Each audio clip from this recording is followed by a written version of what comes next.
오늘 주시는 하나님의 말씀은 요한복음 18장 25절부터 27절 말씀까지 되겠습니다. 우리 다 같이 짧기 때문에 합독하시겠습니다. 요한복음 18장 25절부터 27절까지 합독하시겠습니다. 읽겠습니다. 시몬 베드로가 서서 불을 쬐더니 사람들이 묻되 너도 그 제자 중 하나가 아니냐?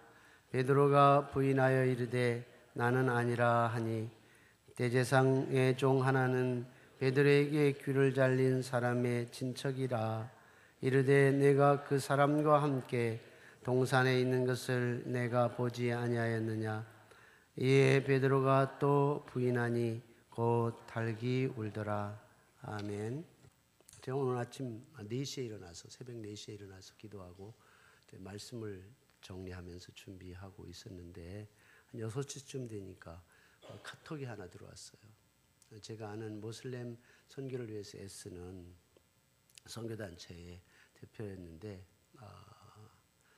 이런 것이었습니다.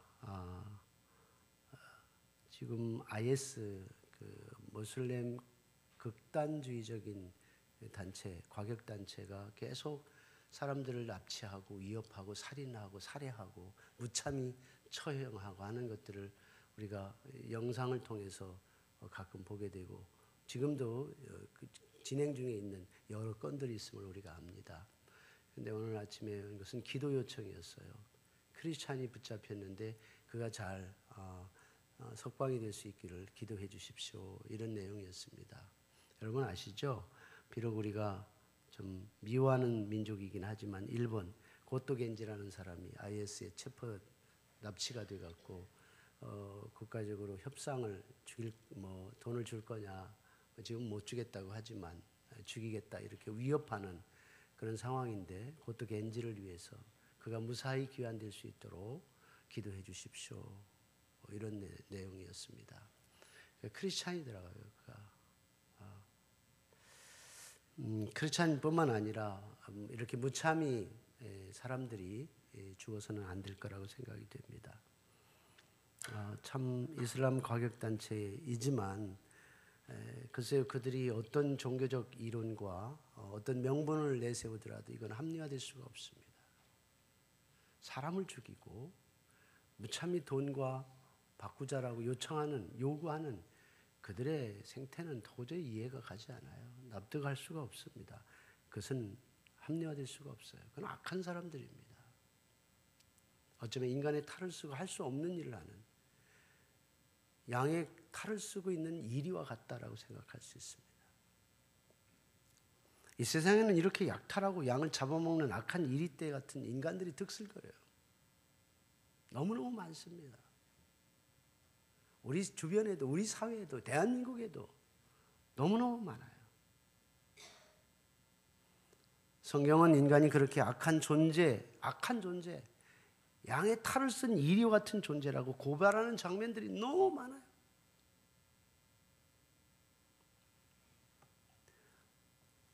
에덴 동산에서 하나님을 배반하고 떠났던 아담, 악한 존재죠. 뿐만 아니라 하나님께서 자신의 제사를 받지 않고 동생의 제사만 받았다고 동생을 돌로 쳐 죽인 가인과 같은 사람도 악한 사람이죠. 아브라함도 그렇습니다. 자기가 생명의 위기가 찾아왔을 때 자기 아내를 누이라고 했어요. 2번씩이나 자기의 생명을 구하기 위해 한평생 같이 인생을 살아가야 할 자기 아내를 누이라고 거짓말한 그 인간이 양의 탈을 쓴 일이죠. 태연하게 거짓말을 했단 말이죠. 모세는 안 그럴까요? 애굽인을 때려 죽이고 화가 나서 바위를 내려쳤어요. 하나님의 말씀을 순종하지 않음으로 인해서 그의 인생에 가장 후회스러운 일을 했어요. 후회스러운 사건이었어요. 가나안 땅에 들어갈 수 없도록 만든 결격 사유가 거기에 있어요. 야곱은 안 그렇습니까? 형의 축복권, 형의 장자권을 속여서 탈취하고 삼촌을 묘하게 속여서 삼촌의 재산을 횡령하고 그리고 부정축제했어요. 삼손이라는 사람은 탕녀에게 홀려서 자기 자신을 하나님께 주신 나시린을 팔아버리고 말았어요. 다윗도 그래요. 자기 충복의 아내를 몰래 간통하고 그 간통한 사실을 은폐하기 위해서 아예 충복을 최전선에 내보내, 전쟁에 내보내 살해해버리고 말았어요.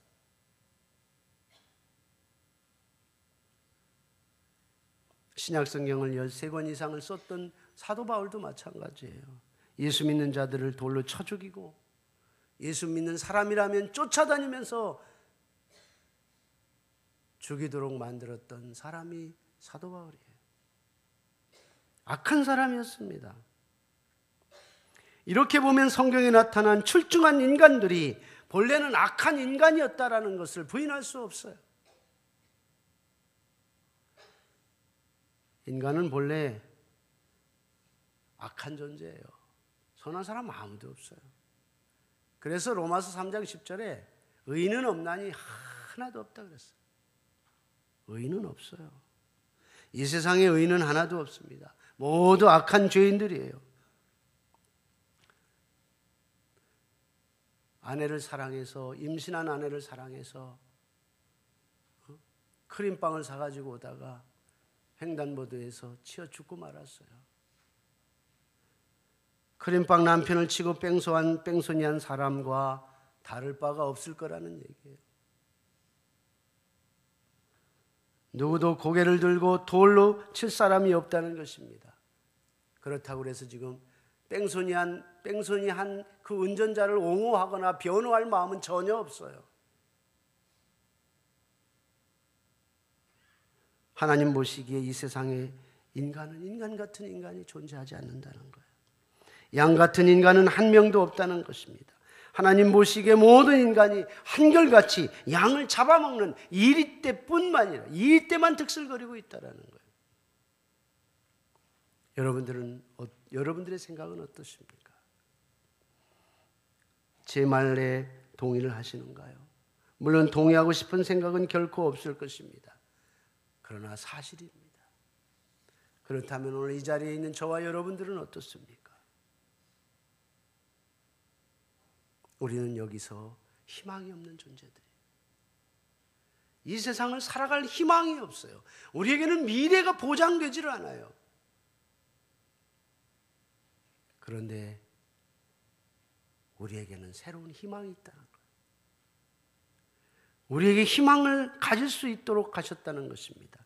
도저히 희망이 없는 인간들에게 하나님께서 희망의 빛을 비추어 주셨기 때문에요. 바로 우리 주님을 이 땅에 보내주셨어요. 어두운 깜깜한 이 세상에 여명의 빛으로, 우리 앞길을 비칠 수 있는 여명의 빛으로 우리 주님을 이 땅에 보내주셨어요. 그래서 주님이 우리에게 말씀하시기를 내가 곧 길이요 진리요 생명이니 나로 말미암지 않고는 아버지께로 갈 자가 없다고 그랬어요. 주님이 우리 인생의 빛이요, 주님이 우리 인생의 희망이요 미래라는 거예요. 주님 때문에 우리가 눈이 열리는 거예요. 주님이 있기 때문에 우리가 소망을 볼 수 있는 거예요. 오늘 우리가 짧은 3절의 말씀을 읽었습니다. 오늘 3절의 말씀의 배경은 이래요. 예수님께서는 지금 대제사장의 뜰에 서 계십니다. 엄청난 고난이 기다리고 있는 상황에 놓여 있습니다. 군대와 천부장과 대제사장대 종들이 겟세마네 동산에서 예수님을 체포했어요. 그리고 예수님을 결박해가지고 대제사장의 뜰로 끌고 온 겁니다. 대제사장은 잡아온 예수님을 신문하기 시작했어요. 예수님 곁에 있던 하속 한 명은 예수님의 대답이, 그 답변이 불손하다고 해서 주먹으로 예수님을 내려쳤어요. 그때 3년 동안 쫓아다녔던 제자, 수제자 베드로는 예수님을 모른다고 부인하며 예수님을 욕하고 예수님을 저주까지 했습니다. 다른 한 제자는 대제사장 측과 은밀하게 내통하고 있음에도 불구하고 철저하게 자신의 신분을 감추고 아닌 양, 아닌 것처럼 그렇게 끝까지 자신을 속이고 비참한 인생의 마지막 종말을 구한 것을 우리는 볼 수 있습니다. 다시 말하면 지금 대제사장 집안에는 수많은 사람들이 서 있어요. 그 그 중에 신문하던 대제사장부터 시작해서 종들과 수많은 사람들, 심지어는 베드로까지, 심지어는 평민들에 이르기까지 모두 악한 죄인들이 서 있는 것입니다. 그들은 세상의 의인 같지만 양털을 쓰고 있지만 그는 다 일이었어요. 그런데 오늘 성경은 한 사람에게 초점을 맞추고 있습니다. 그 사람이 바로 시몬 베드로였어요. 오늘 본문 마지막 말씀에 이렇게 증거하고 있습니다. 27절에 보니까 이에 베드로가 또 부인하니 곧 달기 울더라. 베드로가 부인하니, 예수님인 나하고는 전혀 관련이 없어, 예수님이 어떤 사람인지 몰라, 그를 욕하고 저주하고 부인을 하니 달기 울더라. 베드로가 주님을 부인하고 여러 가지 막 이 얘기를 했을 거예요. 그런데 그때 닭이 울었어요. 여러분, 닭이 우는 것이 당연한 거 아니겠어요? 닭은 새벽마다 울어요. 정말 시끄러워서 잘 수가 없을 만큼 닭이 울어댑니다. 그게 일반적인 거예요. 그런데 중요한 것은 성경이 이 대목에서 닭이 울었다고 기록을 하고 있어요. 마태복음은 닭이 울은 이유를 설명을 해주고 있습니다. 마태복음 26장 74절 75절에 이렇게 기록하고 있습니다. 저가 베드로가 말이죠. 베드로가 저주하며 맹세하여 가로되 내가 그 사람을 알지 못하노라 하니 닭이 곧 울더라. 이에 베드로가 예수님의 말씀에 닭 울기 전에 네가 3번 나를 부인하리라 하심이 생각나서 밖에 나가서 심히 통곡하니라. 닭이 울었다라고 기록할 수밖에 없었던 이유가 있어요. 보편적인 울음이라 할지라도 오늘 성경은 분명히 의미 있는 울음이었어요. 그날 새벽 닭이 울었다는 것이 왜 중요하냐 말이에요. 닭이 우는 바로 그 순간에 베드로가 자신의 잘못을 통감하고 참회하면서 통곡했다라고 하기 때문입니다. 다시 말하면 그 순간이야말로 악하고 악한 인간들 속에서 이제 베드로가 새로운 인간으로 그 인간성이 회복되는 그 순간이에요. 터닝 포인트, 돌아서는 순간이란 말이에요. 여러분, 베드로의 가슴을 후벼 팠던 것이 뭐예요? 바로 닭울음이었어요. 이 닭울음 소리를 통해서 베드로의 인생의 반전의 역사가 시작되었던 것입니다. 닭 우는 소리를 듣는 순간에 닭 울기 전에 내가 나를 3번 부인하리라는 주님이 말씀하셨던 그 말씀이 베드로의 가슴을 때렸어요. 베드로의 마음을 후벼 팠던 거예요. 단순한 닭 울음소리가 아니었습니다.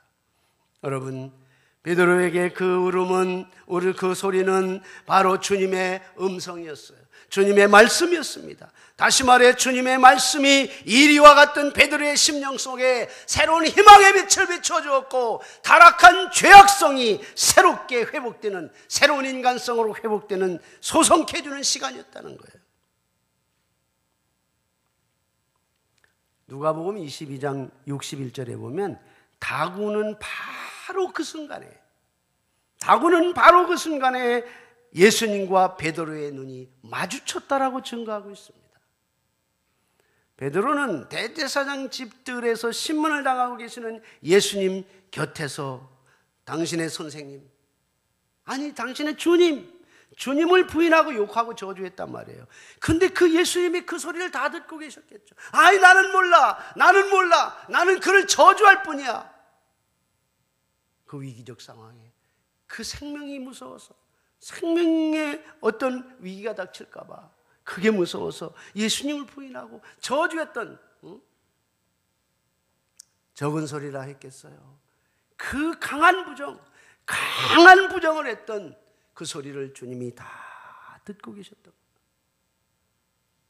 그리고는 예수님은 베드로를 찾아봤을 때 베드로와 예수님의 눈이 딱 마주친 거예요. 그런데 주님의 눈초리는 베드로를 쳐다보는 주님의 눈초리는 전에도 지금도 앞으로도 여전히 변함이 없었고 없을 것입니다. 변함이 없었어요.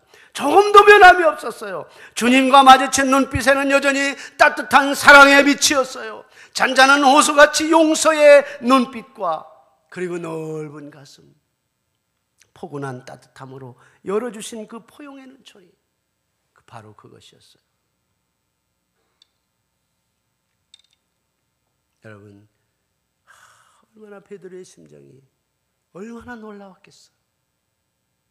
자기는 그렇게 부인하고 욕하고 저주까지 했는데 바로 그 순간에 주님은 그 베드로를 바라보면서 사랑의 눈길로 따뜻한 마음으로 가슴으로 푸근히 안는 듯한 그런 느낌을 가질 수 있었다는 거예요. 조지 오버트라는 사람이 이런 얘기를 했어요. 다른 사람을 용서하지 못하는 사람은 꼭 건너야 할 다리를 부수어버리는 사람과 똑같다. 다른 사람을 용서하지 않는 사람은 반드시 자신이 건너야 할 다리를 부수는 것과 같다.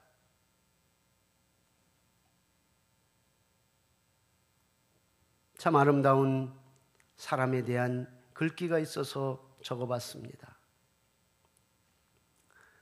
상대방의 욕심이 당신을 화나게 할 땐 너그러운 웃음으로 대갚아 주십시오. 상대방의 거친 말투가 당신을 화나게 할 때는 부드러운 말씨로 대갚아 주세요. 상대방의 오만불손함이 당신을 화나게 할 땐 예의 바른 공손함으로 대갚아 주십시오. 당신을 화나게 한 상대방은 하나 더 미움을 얻고 가련함이 더해지고 당신은 하나 더 미움을 지우고 사랑이 더해집니다. 미움은 단지 순간의 실수일 뿐 지니고 있어야 할 의미는 전혀 없는 것입니다. 용서함으로써 우리들은 성숙해져 갑니다. 미움은 늘 어딘가에 서성이고 있습니다. 미움에 지배받지 않기 위하여 우리는 용서가 만든 지우개가 필요합니다.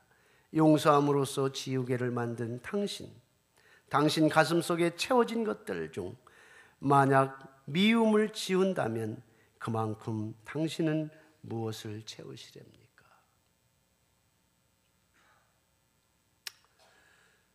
여러분, 주님은 그 사랑과 그 생명의 말씀을 배반하고 외면할 때 베드로는 양을 잡아먹는 이리와 다를 바가 없었던 죄인 중에 괴수였습니다. 그러나 그 주님의 사랑, 그 말씀 바로 앞에 섰을 때에 베드로는 드디어 하나님이 기뻐하시는 참다운 인간으로 거듭나는 진정한 크리스찬이 되었던 것입니다. 여러분, 오늘 본문 속에 사악한 대제사장 집에는 온통 사람을 잡아먹으려고 하는 이리떼밖에 없었습니다. 그러나 그런 곳이라 할지라도, 그렇게 험악한 곳이라 할지라도, 엄청난 풍파와 파도가 불어쳐서 감당할 수 없는 처지라 할지라도 진리이신 우리 주님 예수 그리스도가 그곳이 계셨기 때문에 일이라도 거듭나게 할 수 있었던 것입니다. 여러분, 주님께서는 우리의 죄를 용서해 주십니다. 그 죄가 아무리 크다 할지라도, 감당할 수 없는 죄라 할지라도 우리 주님은 우리의 죄를 용서해 주십니다. 우리는 그 죄를 용서함 받고 우리는 하나님의 백성이 되었고 하나님의 사람이 되었고 성도가 된 것입니다. 여러분, 용서받으신 것을 확신하십니까? 용서받았다면 우리는 거저받았으니 거저주는 인생이 우리가 되어야 되지 않겠어요? 용서하는 삶, 용서받았으니 용서하는 삶을 살아야 합니다. 저는 우리 드림교회가 따뜻한 교회가 됐으면 좋겠어요. 우리가 꿈꾸는 교회는 풍성한 교회, 그리고 넓은 가슴이 있는 교회, 누구든지 우리 교회를 찾아와도 따뜻함을 느낄 수 있는, 그리고 내가 나의 모든 연약함을 내려놓고 진솔하게 믿음 생활할 수 있는 그런 터전이, 그런 토양이 우리 드림교회가 됐으면 좋겠어요. 우리 드림교회가 사랑과 용서가, 그리고 안아주는 따뜻한 가슴이 풍성한 교회가 될 수 있기를 주님의 이름으로 축원합니다. 한 잡지에 실린 이야기입니다. 미네소타에 있는 크리스찬 크로니클이라고 하는 잡지인데 이런 글이 실렸어요. 이 베트남 여인이 킨폭이라고 하는 여인이 있었는데, 이 여인이 월남 전쟁 당시 살을 태우는 아주 무서운 그 네이팜 폭탄이 떨어진 마을에서 필사적으로 도망을 쳐 나와 생존한 사람입니다. 그 유명 인사가 된 것은 우연히 종군 기자의 카메라에 그 여인이 막 도망치는 모습이 찍혔어요. 그 찍힌 사진의 모습이 여러 신문에 실리게 보도가 된 거예요. 그래서 유명해졌어요. 1996년에 워싱턴에선 월남전 기념비 제막식이 있었습니다. 킴폭 이 여인이 초청이 돼서 연설을 하게 되었어요. 근데 그녀의 연설에서 뭐라고 얘기하냐면 감동적인 이야기인데, 민간인 마을에 폭탄이 투하됐는데 그 폭탄을 투하한 비행기 조종사를 만난다면, 만약 내가 폭탄을 쏟아부은 그 조종사를 내가 만난다면 내가 그를 용서하겠습니다. 이렇게 연설을 했어요. 그런데 놀랍게 그 자리에 그 당시 비행기 조종사였던 존 머플러라는 사람이 참석하고 있었어요. 그는 도저히 그 자리에 앉아있을 수가 없었죠. 그래서 그 자리에서 벌떡 일어나 소리쳤습니다. 제가 여기 있어요. 제가 바로 그 사람입니다. 정말 죄송합니다. 제가 그 조종사입니다. 저의 오판으로 고통을 드려서 죄송합니다. 죄송합니다. 그 일로 인하여 저는 그동안 수년 동안 고통스러운 삶을 살아왔습니다. 용서해 주십시오. 용서를 구했어요. 그때 이 킴폭이라는 여인이 이런 얘기를 했어요. 괜찮습니다. 저는 용서합니다. 저는 다 용서합니다. 이 순식간에 벌어진 일이에요. 그 수많은 사람들의 마음에 감동이 일어나요. 깜짝 놀라죠. 다들 용서를 빌고 용서하고 이 감격스러운 장면에서 서로들 박수치고 눈물을 흘리며 감동의 도가니였어요. 자기와 가족들에게 평생 지울 수 없는 흉터를 남긴 그 당사자를 킴폭이라는 여자는 용서했어요. 어떻게 용서했을까요? 신문이 기록하길 말합니다. 그녀가 월남전 이후에 그리스도인이 되었다.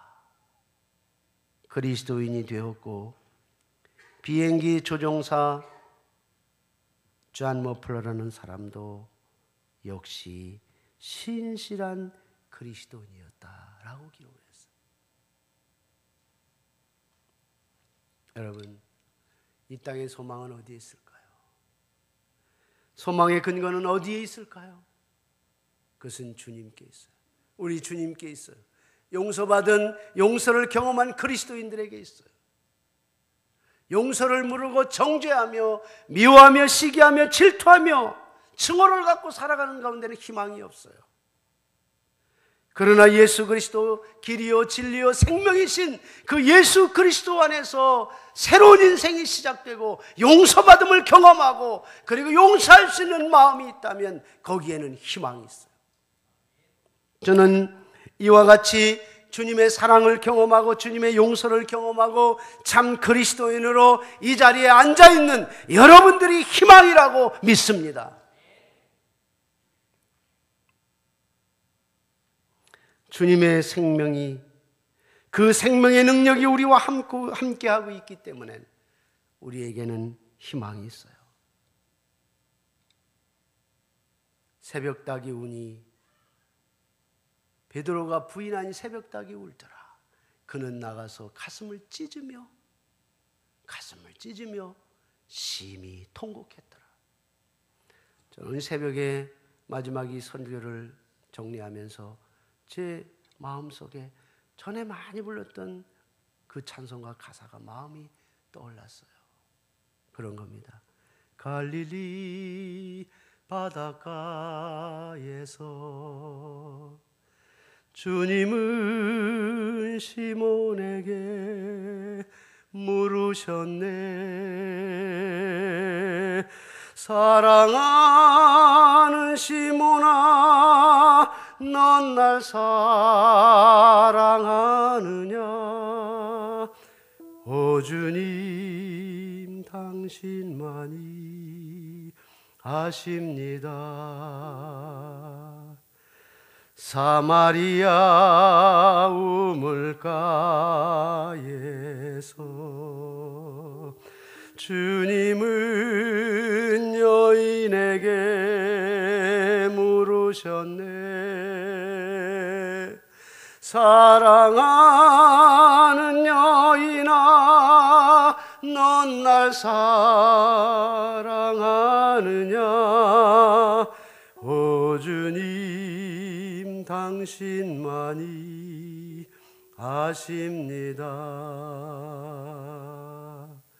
여러분, 오늘 이 자리에 주님이 찾아오셨어요. 그리고 여러분들에게 물었어요. 사랑하는 아무개야, 네가 나를 사랑하느냐? 오늘 베드로는 주님이 찾아와서 네가 나를 사랑하냐 물었을 적에 주님, 정말 제가 주님 사랑합니다. 그러나 주님 앞에서 내가 사랑한다라고 그렇게 말할 수는 없습니다. 저의 삶을 돌아보면 주님 앞에 내놓을 것이 없습니다. 주님, 비록 제가 연약하지만 주님이 아십니다. 제가 주님을 사랑하는 것을. 그렇게 고백했던 베드로는 마지막 순간에 주님을 위해서 순교를 당했어요. 여러분, 오늘 베드로가 닭소리에 그가 회개하고 통회했다면 하나님 오늘 이 아침에 저를 닭으로 사용했습니다. 제가 닭이에요. 주님이 여러분 사랑하십니다. 주님 여러분 찾아오셔서 여러분들에게 네가 나를 사랑하느냐 그렇게 물으실 거예요. 그럼 여러분 뭐라고 대답하시겠어요? 우리 한번 함께 이렇게 찬송을 불러볼까요? 드림교회 예배당에서 주님은 건영에게 물으셨네. 사랑하는 건영아, 넌 날 사랑하느냐? 오 주님, 당신만이 아십니다. 우리 한번 함께 해볼까요?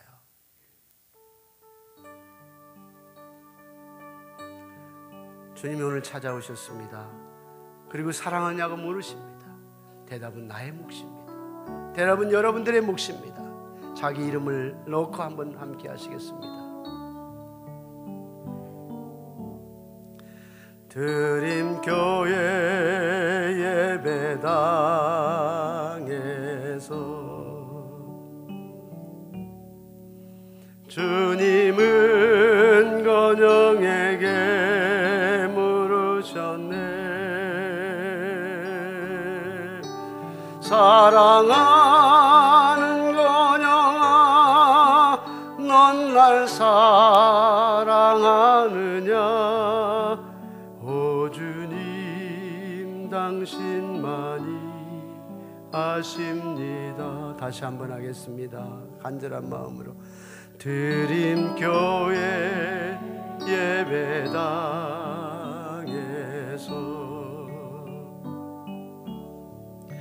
주님은 물으셨네. 사랑하는 건영아, 넌 날 사랑하느냐?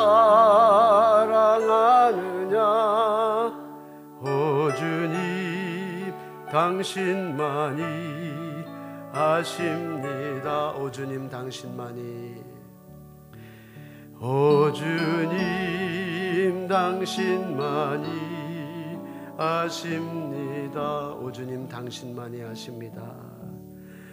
오 주님 당신만이 아십니다. 여러분, 이 시간 우리 함께 기도하십시다. 여러분 기도할 때 이 자리에 주님 찾아오셨습니다. 제 부족한 입술이 오늘 닭의 울음소리가 되었습니다. 우리가 순간순간 우리의 삶 속에서, 우리의 생활 속에서 주님을 부인하고, 주님을 또 부인하고, 주님을 십자가에 못 박고 또 못 박고, 그렇게 살아왔던 것들이 저와 여러분들 아닌가요? 주님 오늘 찾아오셔서 내가 너를 위하여 십자가에 못 박혔느니라, 내가 너를 위해 희생했노라, 나에게만 희망이 있다, 내가 길이고 진리고 생명이다, 나만이 너의 삶의 능력이 된다. 주님 그렇게 말씀하십니다.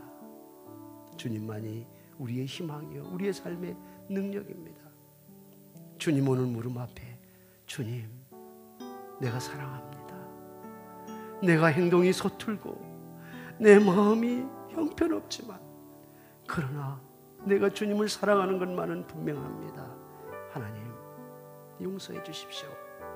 이제까지 주님을 부인했던 삶을 용서해 주시고 새롭게 새로운 희망으로 주님의 능력으로 내 삶의 능력이 되도록 도와주십시오. 주님, 죄인된 인간으로 살았던 것들을 회개합시다. 용서가 이해가 넘치는 교회가 되게 해주십시오. 우리 셀 안에서 용서와 사랑의 화목이 이루어지게 해주십시오. 우리 교회 공동체 안에서 만나면 기쁨이 있고 이야기하고 싶고, 그리고 함께 끌어안고 싶고, 그리고 울고 싶은 우리의 지체들이 되게 해주십시오. 사랑의 주님을 경험하게 해주십시오. 주님의 생명과 진리를 경험하게 해주십시오. 주님만이 나의 희망이요 이 땅의 희망이요 소망임을 믿습니다. 우리 시간 다 같이 함께 합심해서, 짧지만 우리 다 같이 함께 합심해서 기도하시겠습니다. 은혜로우신 우리 아버지 하나님, 우리 주님께서 이 시간 우리에게 찾아오셨습니다. 이 예배 가운데 우리에게 찾아오셨습니다. 그리고 우리에게 말씀하십니다. 네가 나를 사랑하느냐, 네가 나를 사랑하느냐. 주님이 나를 위해 십자가에 죽으시고 나를 위해 피 흘리신 것을 내가 압니다. 내가 그것을 믿습니다. 그리고 내가 주님을 사랑합니다. 그러나 주님 면목이 없습니다. 주님, 내가 당당하게 주님을 사랑한다라고 말할 수는 없습니다. 그러나 사랑합니다. 하나님, 우리의 연약한 영혼을 다시 한번 회복시켜 주옵소서. 주님의 형상으로 회복시켜 주옵소서. 우리의 마음속에 뜨거운 열정과 사랑이 회복되게 하여 주옵소서. 하나님, 우리의 마음이 열리게 하옵소서. 우리의 위선과 우리의 가식을 다 이제는 내려놓게 하여 주옵소서. 주님의 손을 붙잡고 주님 십자가 앞에 내려가 십자가를 지고 나 자신을 부인하고 따르는 그리스도의 제자가 되게 해 주옵소서. 하나님, 도와주시길 원합니다. 우리의 죄를 용서해 주시기를 원합니다. 이해와 용서가 넘치는 교회 공동체가 되게 해 주옵소서.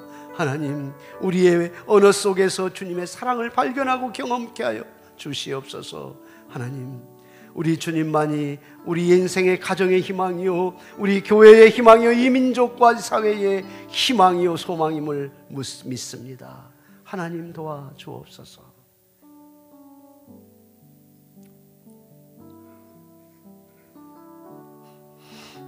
은혜로우신 우리 아버지 하나님, 오늘 이 아침에도 저희들에게 찾아오셔서 닭울음 소리로 베드로에게 찾아오셨던 그 음성으로 오늘 우리에게 찾아오셔서